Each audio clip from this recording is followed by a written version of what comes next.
Historically, Egypt and Turkey have not had the closest relationship. If you go back all the way to 2013, since the ousting of Morsi, the Muslim Brotherhood president at the time in Egypt. But there has been a thawing, so to speak, of relations just in the last couple of years.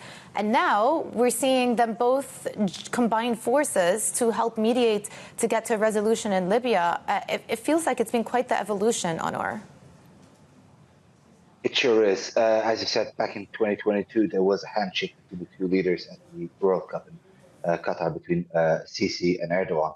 But there really hasn't been much in terms of what that thaw or detente resulted in terms of concrete changes and policies, I think, until now.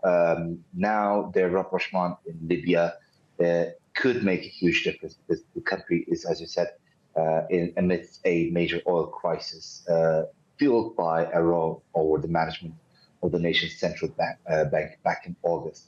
And we now know that both Egypt and Turkey, which used to back rival governments in Libya, are now talking to basically what used to be their foes on the ground to get them to agree to a resolution over the management of the central bank. And for those who don't really remember what happened back then, in August, Tripoli-based government in Libya fired the longtime governor of the central bank, Kabir, and that resulted in a row where the eastern forces, led by Haftar, basically oversaw a blockade, a shutdown of oil production in Libya and a blockade on export. That's a huge deal, obviously, for the rest of the world, because Libya was producing about 1 million barrels a day of oil at the time this blockade or shutdown began.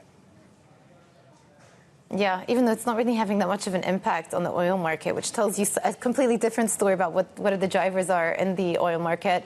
From a strategic perspective, what is driving both Turkey and Egypt to get involved in mediating here? What is the strategic imperative? Why do they want to see a resolution in Libya? Well, any resolution to the Libya crisis on its own is obviously good for both, because they now have overlapping interests, which is to make sure that Libya does not basically see a full-blown civil war, which it was on the brink of for many, many years, especially around 2019, when Eastern forces led by General Haftar was encroaching on the government in the west, in Tripoli. Now, that's only one thing, though, and that's part of a sort of larger picture for both countries.